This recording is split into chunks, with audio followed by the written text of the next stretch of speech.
Yeah, bowler hats, which actually I saw a man on the street the other day in a bowler hat. True story. What? Yeah. The 20s are here. And if they try to bring prohibition back, Can you imagine? They're not going to do that. You want to start World War III? Tell America to sober up. Civil War.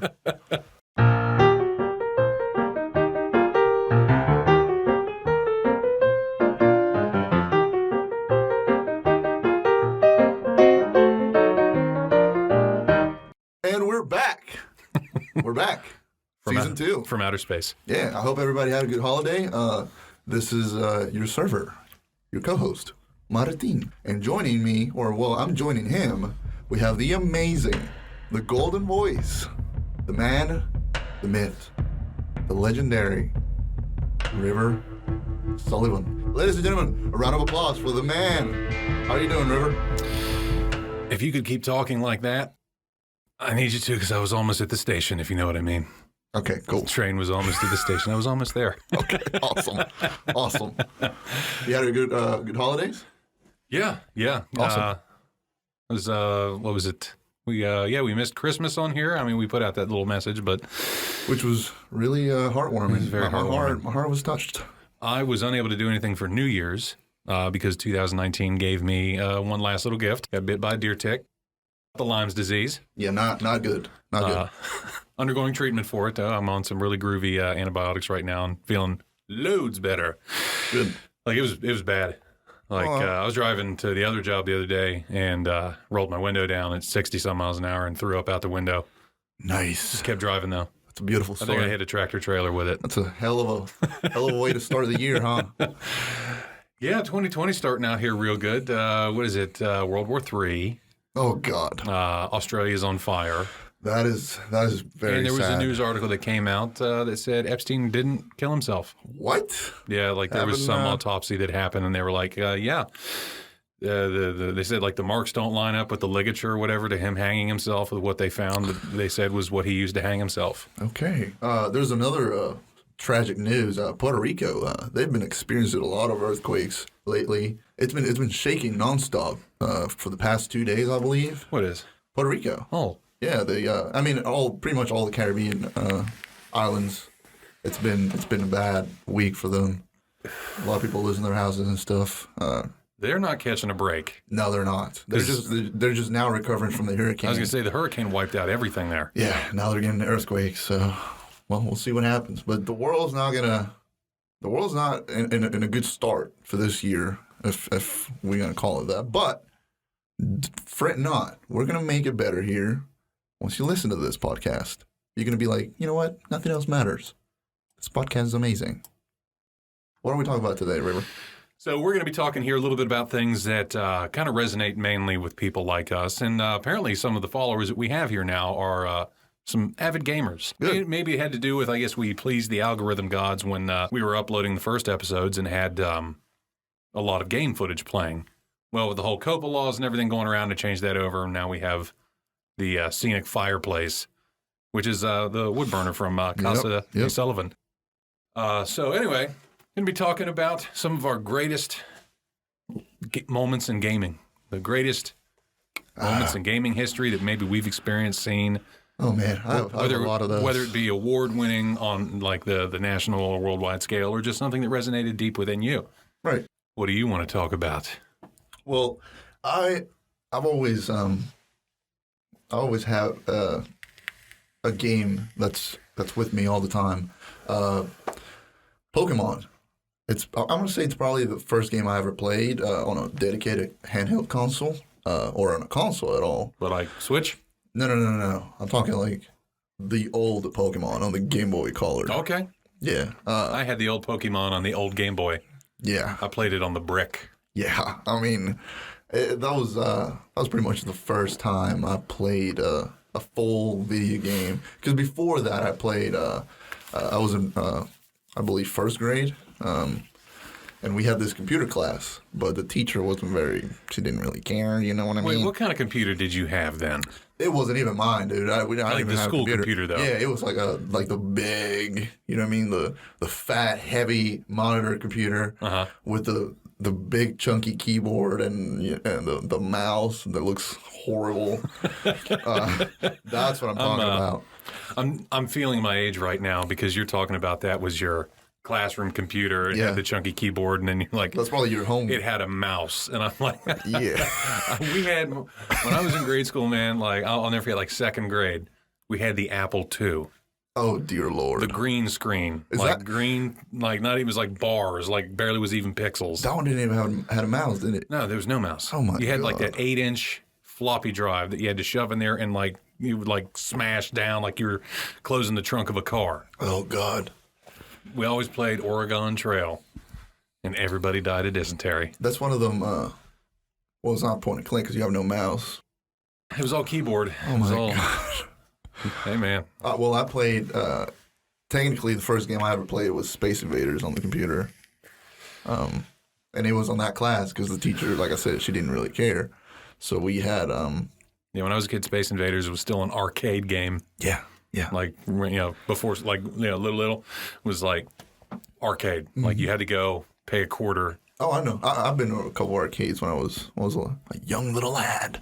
But I miss arcades. Probably my first arcade was maybe Street Fighter, if I'm not mistaken.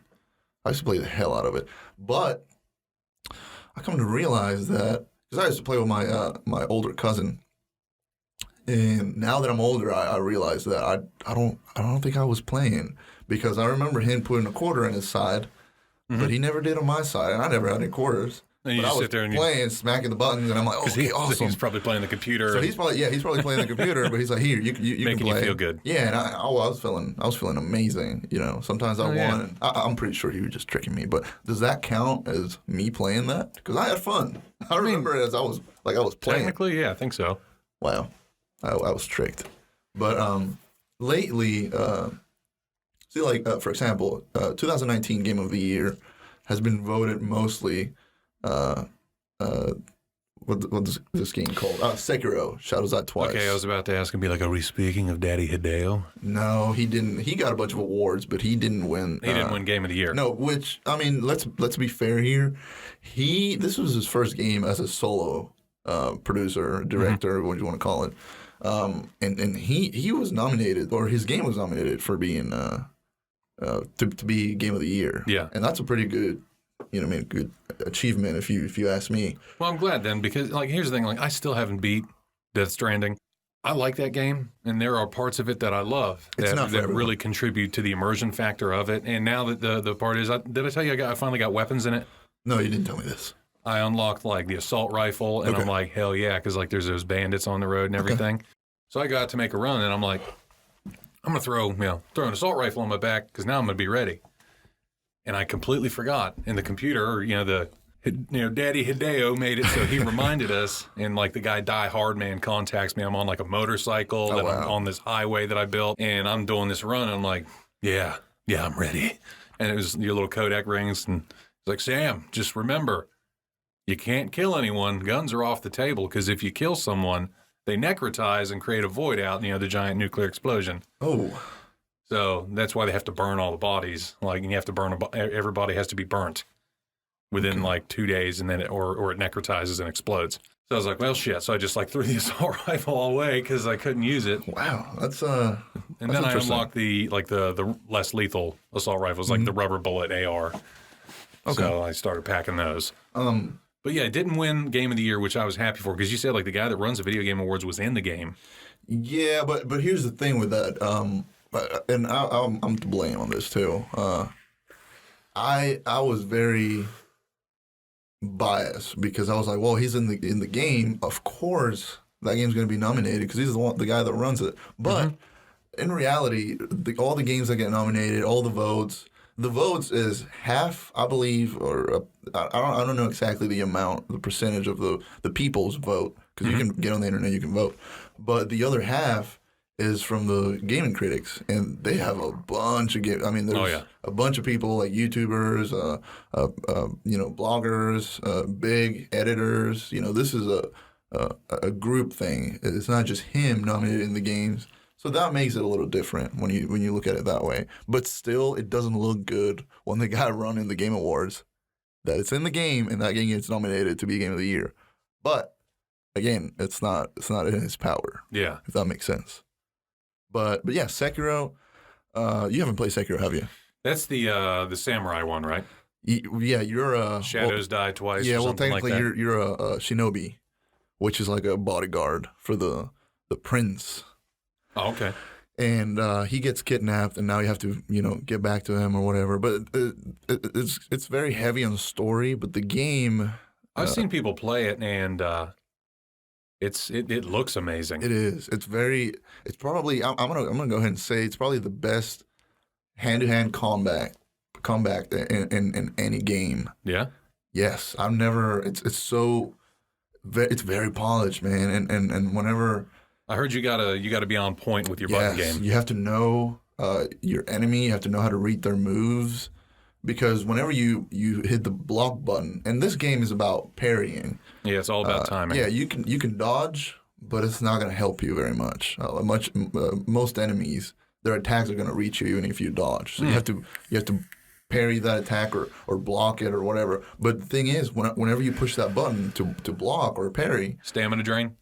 no, your stamina doesn't drain. Whenever you get hit, there's a posture meter. And the enemy has the same thing too. If you break the posture, like if you're attacking an enemy and they have two bars above their head, the health, which is almost most of the time completely full, and the posture meter. Yeah.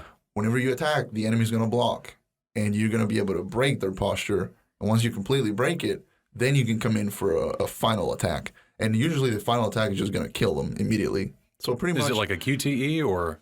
No, it's just kind of. You'll see like a red, like a flash above their head, and that's your timing because you break their parry, so they get stunned for half a second. I don't even know, and that's your time. That's your cue to hit the attack button, and then you kill them with one blow. But the whole thing is, it's kind of realistic combat because an enemy can die in like 2 hits. They're done, but they block and they parry your attacks too. So it's like you're fighting against another player, but it's very. So the AI is that good? Oh, it's really good. I mean, if you're fighting more than one enemy, you're pretty much done. It's very difficult because they're not going to wait until the other enemy's done attacking to attack you. Mm-hmm. They're going to try to flank you, and they're going to attack at the same time. It's very you have to separate them.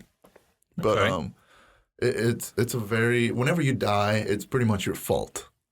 So it's a very polished game. And it's by the creators of Dark Souls and Bloodborne. I don't know if you ever played that. I have Bloodborne. Well, this game is... I played Bloodborne for about 2 or 3 hours. Very good game. Very hard.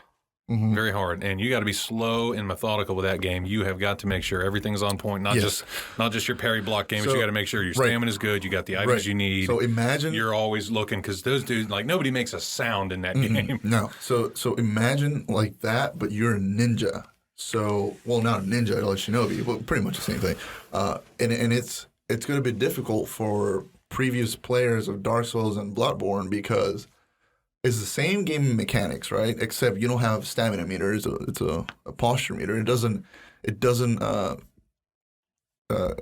diminish if you keep holding the block button. Mm-hmm. The only way it can break is if the enemy attacks you. But when you're not getting attacked, it'll go back up, so you're fine. You know what I mean? Yeah. But this game, they want you to be aggressive. They want you to parry attacks. Like I said, dodge is not going to do any good for you, and waiting for the enemy to attack is not going to do any good for you either. So you have to pretty much forget what you learned in Bloodborne, which is be patient, dodge, roll, and then strike, 1, 2, 3 strikes, and then you're done. You know what I mean? This game is different. This game you have to be aggressive, but you have to go conservatively aggressive. Yes, you have to go. Like if you're going to attack an enemy, you better 100% go through and have a plan what to do next, because you're going to get punished. I like that. Yes, it's very, like I said, give it a chance if you get the chance to play it. Mm-hmm. It's a very good game. It's difficult, but it's very good. Do you have it on disc? I do not. Damn I have you. it on PC. Damn you, sir. I'm sorry. Damn you, Bruce Wayne. I know, but I'm sure you can get it really cheap on Amazon. Yeah. Or I'll check out GameStop. Oh, by the way, GameStop is pretty much a sinking ship. Yeah, that's sad. That's very sad. Not right now. I'm not really sad about it right now. mainly because I was talking to somebody from the other job there the other day, and they said they went down to GameStop, and it's just like same credit, either it be cash or game credit, and then they're like just like throwing games at people. Like, like, please buy shit. We'll buy shit from you. Please buy our shit so we can buy more shit. Wow. So desperate. Yeah. I mean, you heard like their plan that GameStop had that actually probably would have saved their company. It was almost a year ago. They were supposed to have this like a subscription-based program. Everybody else was trying to do like live streaming of gaming, and GameStop tried to invest in some kind of their own gaming market. It was like mobile games and stuff like that, and it didn't pan out, so they lost a bunch of money. But what they were looking at doing was a rental service, kind of like almost like GameFly. You could select like 1 or 2 games at a time from their used selection and keep them, play them as long as you wanted, and it cost you $60 a year, which is pretty much, the same price as a full release new title, one title. Right. And at the end of that year, though, with all the ones that you traded or swapped back and forth and rented, you got to keep 2 at the end of your year.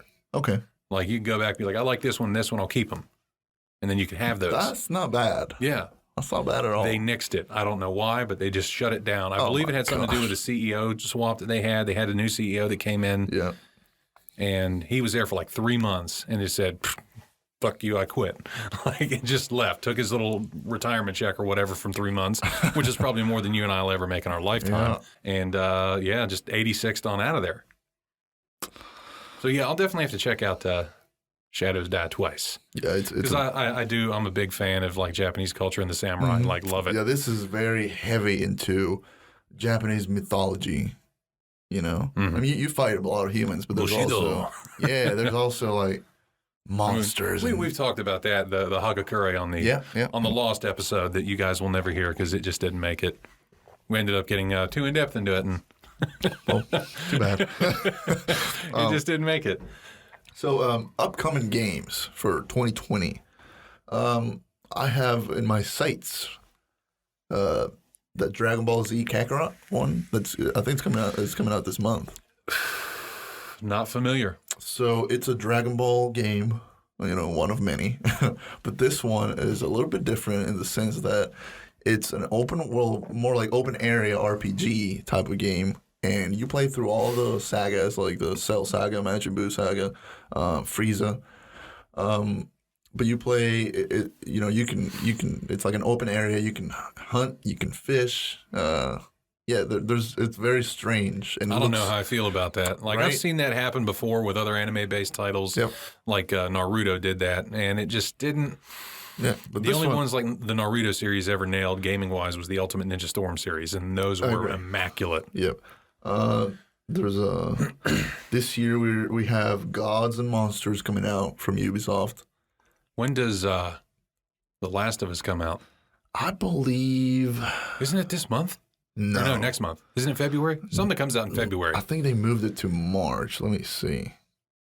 But while you're looking, we were talking about so that was your favorite game that you've hit that was just so epic. Mine, God of War. Have you played it? I'm on my 3rd playthrough. Boy. That is Dad of War, man. He doesn't call his kid, was it Atreus? Yeah, Atreus. He doesn't call him by his name unless he's in trouble. Atreus, I'm like, oh, man. Here we go. But that game did a lot of stuff for the level that it was at. Like, it was a big, almost like a flagship title for the PlayStation 4 Pro. Yeah. Well, they talked about how great it looked on the Pro and everything. I have the old brick. Me too, and I thought it looked great. Yeah, and it looked amazing. I got, the OG PS4, not the Slim, none of that, just the regular 500 gig, release model. And it's been a nice little workhorse. You got to juggle the hard drive space, but whatever. That game achieves, the graphical prowess of higher-end PC games in terms of, mainly, smaller details, when he would move through the snow. Oh, the snow would track and fall and move almost realistically. Which is not the first game that, does that. Or Uncharted nailed that very well. Mm-hmm. And the water, wow. Yeah. But the thing that I really liked about God of War was they kind of blended it. I went into it going, this is different. This isn't the over-the-top action that we all kind of grew up with. It's very cinematic. But it also, the game matured. It matured like I did. When I first got into God of War, I was damn near just a teenager. Yep. And here I am in my mid to upper 30s playing this, and I can appreciate it more because I've gotten past the young stage as a kid when it was games were coming out. All I wanted was the best graphics. How the graphics look, it's got to be a good game now. Right. Now I'm like, tell me a story. Yeah, and so they combine top-notch graphics and the story, and then the fact that they blended it almost like it felt kind of like Bloodborne. Yeah. Where it was that almost individualized combat with with that axe, that frost axe, which was awesome. Because everybody got to be like Thor for a little bit. And, for a little bit, right? You call that axe back with the push of a button. Satisfying. I would throw that axe at some point in the game and then just like purposely forget it. Me too. And try to see how far I can go. And eventually it'll automatically recall to you, which sucks. Well, once you go to another area or something. It'll recall to you. I was like, that sucks. But it's still cool because you can still fight. You don't need the axe. You know? That's awesome. And that game, the opening fight with Baldur, like that dude, like that set the bar so high. Dude, yes. And I mean, I'll never forget just that one, one punch man just hit him and he goes through a tree and the tree just splintered into 1,000 pieces. I was like, holy shit, this is God of War, oh my God. Yeah, it's good. And, it's good. I mean, all the other fights in that game were phenomenal, but they weren't as good as that first fight. Even the last fight, even with like Baldur the ending, I was gonna say it was good. It was great, but it didn't top the first fight. I thought it was too short. It was. I thought it was too short. And then it became very gamey with having to change between red and blue and stuff like that. But my favorite part in that game, hands down, was when Atreus gets real sick and he gets on the boat, uses Freya's boat. Yeah. And the sky starts turning red. And then what's the goddess that visits Was it Athena? I think so. And I'm like, what is this? And I started getting chills. Like, I'm getting chills now just remembering it. And he's like, I know what I need to do. I know what I have to do. Dude, it was so and good. he's like, but you, because in the beginning he was like, because he put Atreus under the floor to hide. Yep. He said, but you told me never to go down there. And on like my second and third playthrough of that game, you can see the Blades of Chaos. Like you can see him tucked in the floor. You can see that little wrapper right there. Yeah. And then when he went back, and that first time he got him, and I was like, ooh. Okay, all right. But then I wondered, the axe combat and how slow it was in comparison to what we were used to. Yep. How's this going to be? How's it going to work? And then you walk outside and they're like, well, I guess we're going to figure it out. And you started hitting those attacks, man. Right. I was just like, this is going to work. This is going to work. They didn't forget. Yeah. Oh, man. Last thing I'll say about God of War, that they achieved that I'd never seen in a game of that scope. 0 loading screens.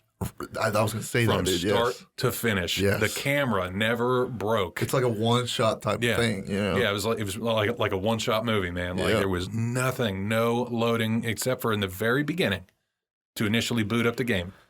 Right. And then that was it. The director of the game, Corey Barlog, I think his name, or Balrog? I'm not sure. Balrog? Yeah. Like Street Fighter 2? I don't know. It's got a weird name. Dr. Dalsim was producing? He, whenever they first started reviewing the game, he was crying. He recorded the whole thing. Because it took him I think it was 3 years or 5 years to make that game. Wait, why did he cry? Because he was very emotional about it, and he was like after he completed it, he cried? After the game reviewers started reviewing the game and the scores started coming out, because he said that the story, he feels very connected to it. Like he feels he was at a time in his life where he was struggling to balance work and his family and his kids, and he's trying to be the best dad he can. So that's what it kind of translated into this game, and he was just scared. It was a story of bonding though between like a distant father and his son. Exactly, and it's about this Greek god, and he's the god of war. He's angry and he's supposed to be chaos and wrath, but this guy just goes away because he's tired of it. He's just done with it, and he's trying to have a family, and he's trying to raise this kid. He's trying to live his damn life. Right, he's trying to raise this kid. But he's struggling with being who he is, which is, a god of war. Yeah. And trying to teach this kid how to be a good person, you know what I mean? And it's just such a beautiful story. And I wish more games were like that. Yeah. I wish more games care about. Man, like I said, that's the only game that I've played that was pretty much that long too, because you could put some time into God of War. Right. Like I think I had close to 100 hours in one playthrough, just because I grinded and I wanted to get everything that I could. I'll be honest with you. I almost cried. You can speedrun that game too, but Sure, but I almost cried. I enjoy it every time. And like I said, I'm on my third playthrough of it, and I just enjoy it that much. And there's only been a few games that. Look, if I can, I'm telling you what, if I can break into that, that's all I want to do. You know, for the whole voice thing, man, I would love just once. Boy. Games that made you cry. None. Ooh. The Last of Us. What part? Didn't make me cry because I am a man. But I'll tell you this: it was on PlayStation 3, the original The Last of Us, and I was up at my parents' house. I was house sitting for them. My dad had a conference to go to in Vegas, so I took Mom with him. So I had to watch the house and their cat. So I go down there, but I bring my PlayStation with me, and that was just coming out, and I went to the midnight release, picked it up real quick. Okay. Came back to the house. Well, they had just gotten home. So I was sitting there. I had it hooked up to their TV, and I'm playing it. And Naughty Dog does such a good job that they thought it was a movie. Really? Oh, yeah. Like Uncharted 4, man, you turn the HUD off, you're like, that's a movie. Yeah, you know? You're right. But, I mean, for graphics being what they were then, I mean, it still has aged very well because even on the remastered version, the graphics really aren't all that different. They just updated the definition to more high def. Yep. But that very beginning where all hell breaks loose and Joel's grabbing his daughter that gets in that car accident. Oh, God. And they go running, and I'll never forget, I'm sitting there playing it, and she gets shot. The way she cries. Oh, God. Like, cool. You know how they do it so well, right? No. Naughty Dog, whenever they record a scene, they like a cut scene, they build a set, Okay. exact to the T, Okay. and then they use the actual voice actors. Yeah, I've seen that. They're not the only ones that do that, but yeah. But they capture the audio for the scene and the mocap all at once. So they, like, while they're acting it, they don't have to recall it while sitting in a booth doing the voiceover. I think that's what God of War did too. I think so. But yeah, when he just was like holding on to her like that, like I looked over, my mom was like, she's like, oh my God. But I'm telling you, dude. It's a game. It's a game. She's like, well restart. I said, I can't. It's part of the plot, mother. the way she cries. Oh, yeah. It's unbelievable. Yeah.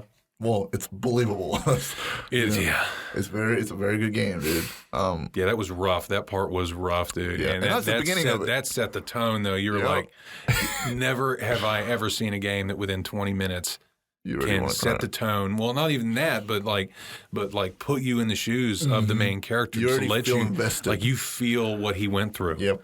Like a lot of games try to tell you a backstory through like some reading or maybe a little cutscene or something. Or like later on. Or it's just not sold right. Like maybe the voice actor didn't do it right or the mocap's wonky or they just didn't execute the scene right. But Naughty Dog did it perfectly. I'm excited for part 2. I am as well. I haven't watched hardly anything on it. I've seen one trailer. Yeah, I've seen a little bit of gameplay. And, it was just like a 2 to 3 minute trailer and that was it. Yeah. I want to know if Joel's in it, but don't spoil anything for me. I have a feeling like he has to be in it. I don't know. You got to put Joel in it. You have to.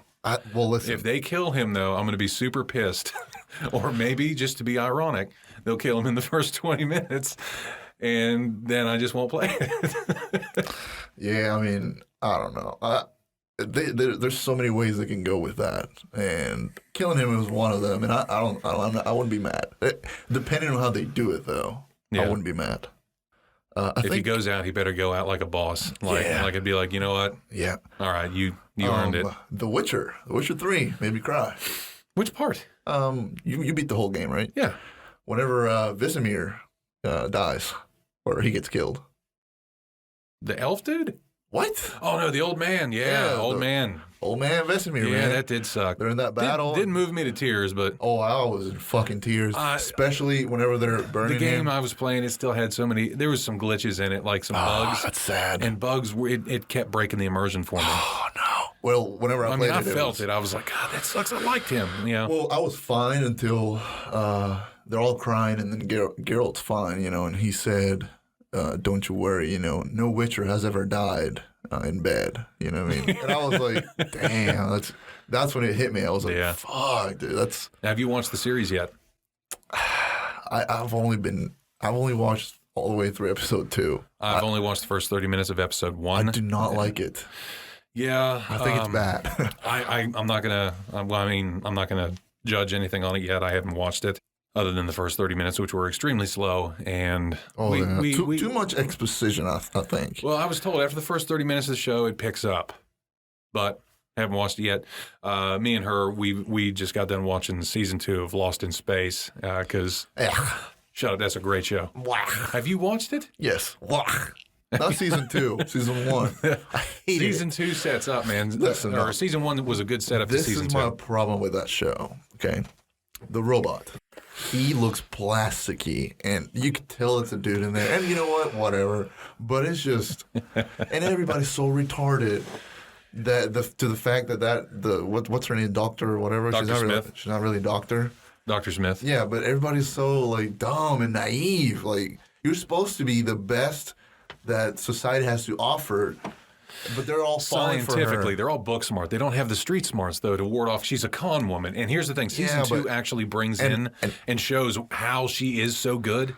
Like, they actually use season 2 and show off, like, her con skills. And here's my other problem, though. The acting is not that good. Really? I don't think it is. You need to watch season 2. No, I'm okay. Look, I'm done with that show. They set the robot up too, man. Like, you thought the robot was junky looking then? I'm telling you, they did it right. I'm done with it. They did it right because here's the thing. You can tell they got a bump in their budget, too. Okay. Because the action sequences that take place in this are second to none. Like it's like AAA movie time when you're watching. I'm like, holy shit, they got the budget going for this. Okay. But going back to The Witcher, yeah, I thought the first episode was just so slow, and they were talking. I don't care. Just show, don't tell. You know what I mean? Like, I don't want to listen to some dude talking about, I used to fight. What, you know what I mean? Just show me. Just don't tell me. Well, I'm told that they are definitely trying to stick more towards the books instead of the game. Yes, but here's my other problem with The Witcher. Henry Cavill, he's trying too hard, and the guy that plays Geralt. Yes, you won't tell him that to his face. And I won't, dude. Fucking up. You know who else he played? Superman. I didn't know that. I was like, that was Superman? And I saw a photo that showed like him in the first Superman movie and then like the second one and then up to The Witcher. He just keeps getting bigger. Yeah. Like, I was like, he was shredded in Superman and now he's just Captain Beefcake in The Witcher. The freaking, his costume design, I hate it. Like, that wig looks horrible. Is that a wig? It's a wig, absolutely. Sure? 100%. That's a wig. That's a wig. Because there's times where, like, whenever he, like, let's say he's fighting something, like a river or something, his wig is wet. So it looks okay. You know what I mean? It's like a little curly or whatever, but it looks fine. But then whenever he's, like, in some scenes where it's dry and, it looks so perfectly brushed. That's not The Witcher. He would never. Why would he brush his hair? It's a Witcher. So it looks so fake, dude. Then like he's completely fully shaved all the time. Again, The Witcher would not shave. No, he did. The original, like the first couple games, he was clean shaven. Well, the games, because I don't think they had the power to. Oh yeah, they did. Like there were pixelated beards in GoldenEye, Nintendo 64. I agree, but as soon as Witcher 3 came out, they gave that dude a beard. Mm-hmm. Made him so much better, dude. He looks even better. Oh, no, don't get me wrong. I like the bearded Geralt like that. Oh, yeah, dude. And then, like, Witcher 3 had, like, the growth system, too, which was cool. Yes, and if you look up on Google, like, Henry Cavill Witcher with beard. Somebody photoshopped it? Yeah, he looks so much better, dude. He makes the character look so much better. That's also in the eye of the current trend holder. I mean, right now, think about it. Back in the early 2000s, beards weren't in. True. I've had a beard for a long time now, and now all of a sudden beards are in. Yeah, but I'm just saying. I mean, we're looking at it right now. So right now, if beards are in, I'm not saying give that dude. So what if like everybody goes back, and like now we're back in the 20s. Everybody starts wearing their fitted 3-piece suits in the roaring 20s. The Witcher with a mullet. And no, that was the 20s, like not the 80s. Like, I know.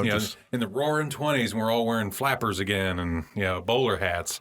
Which actually, I saw a man on the street the other day in a bowler hat. True story. What? Yeah. The 20s are here. And if they try to bring prohibition back, Can you imagine? They're not going to do that. You want to start World War III? Tell America to sober up. Civil War. So, like, if clean shaven came back, and that was the thing, because everybody was like real cleaned up in the 20s. Yeah. Because we're being trendy, because that's what we do now. You're going to look back and watch the Witcher and be like, look at that, he's all clean shaven. Man, he's looking real good, because like we all try to stay relevant with the times. I understand that. But then on the other hand, you have shows like Vikings to where they have the horrible haircuts. But that's what they used in that era. And it's fine. And what did you see happen? Women started shaving the sides of their heads on the street. I know a couple girls that shaved it. And actually, in my opinion, doesn't look bad. Anyways, I don't want my lady doing that though, because she has beautiful hair. Yes. Anyways, but The Witcher is set in an era to where I can see everybody having beards. It's like medieval. I don't think people didn't shave unless they're like nobility. Mm-hmm. So, and Geralt's not noble. So, yeah, why would he shave? But I don't know. I mean, I don't know. Maybe. And then there's a first thing in the first episode. Well, you haven't seen it. I don't want to spoil it. Yeah, I'll watch it. We're probably going to watch it now since we finished up Lost in What Space. about Mandalorian? Have you finished it? Yes. Oh, yes, dear. I have. Baby Jesus or Baby Yoda. That thing is pissing a lot of people off. I'm not going to lie. I'm starting to get tired of the memes. Baby Yoda? Baby Yoda memes could have died off in 2019. No, I can't get enough of it.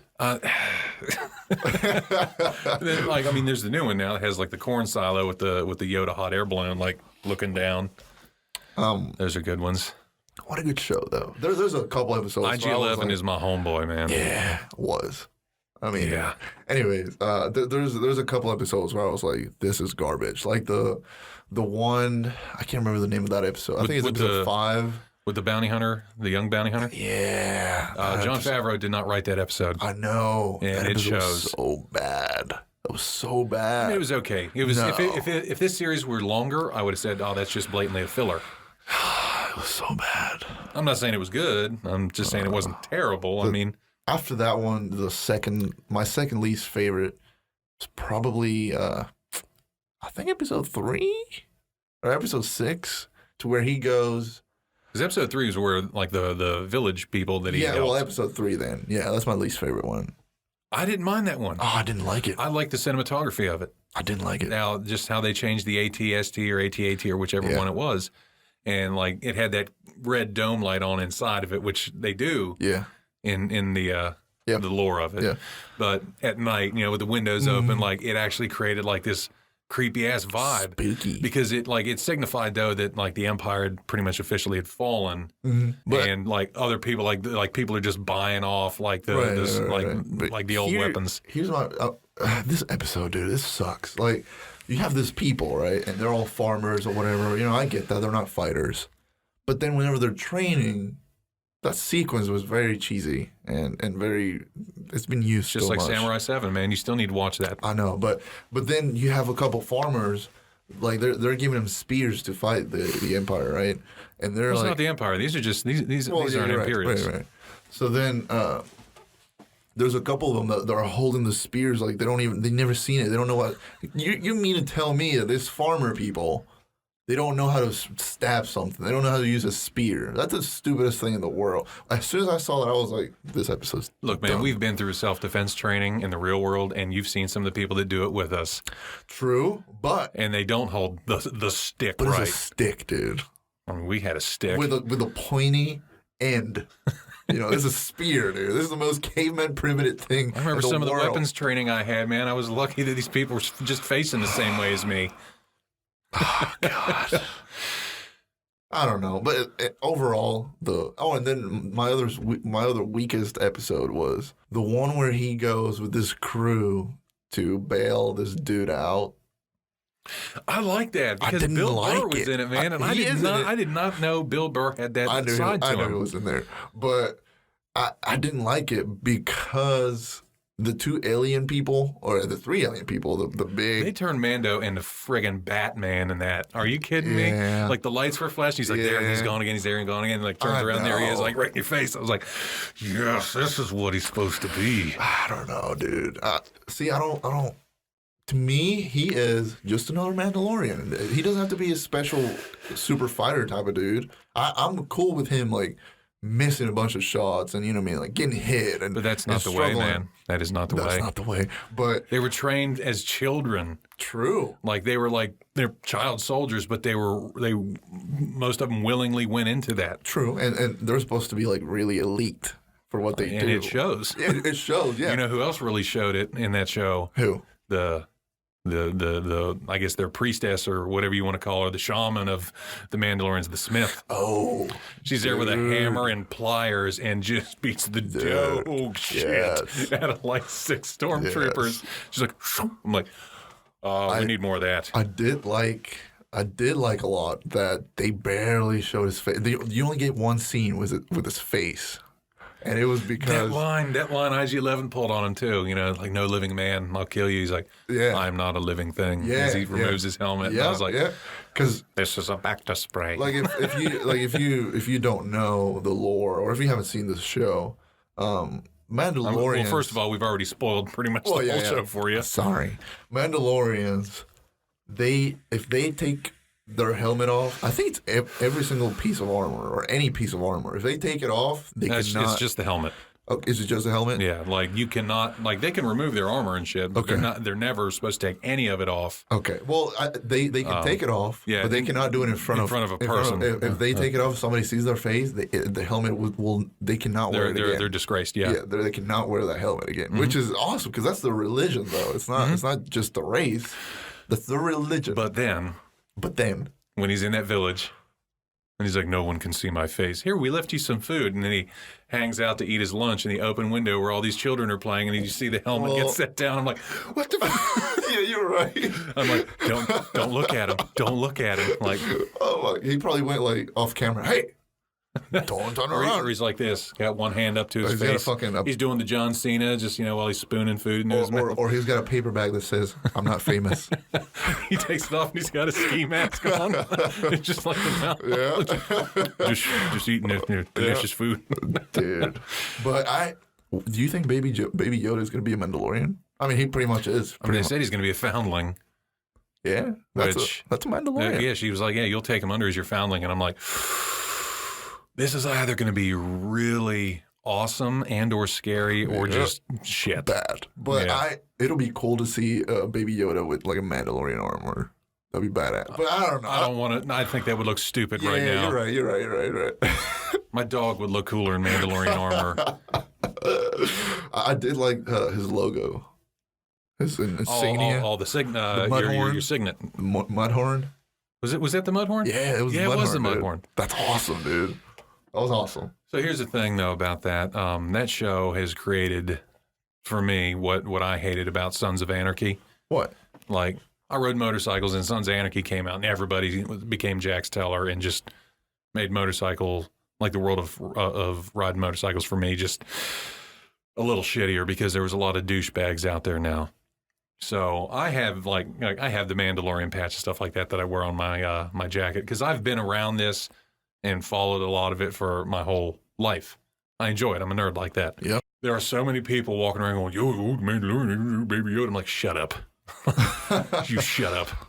I've never wanted to punch people in the face before. Yeah, I mean, because it wasn't that popular. Like you know the Mandalorian crest? Like there's like somebody, like I saw somebody had like the Mandalorian crest the other day. It's like, do you know what that means?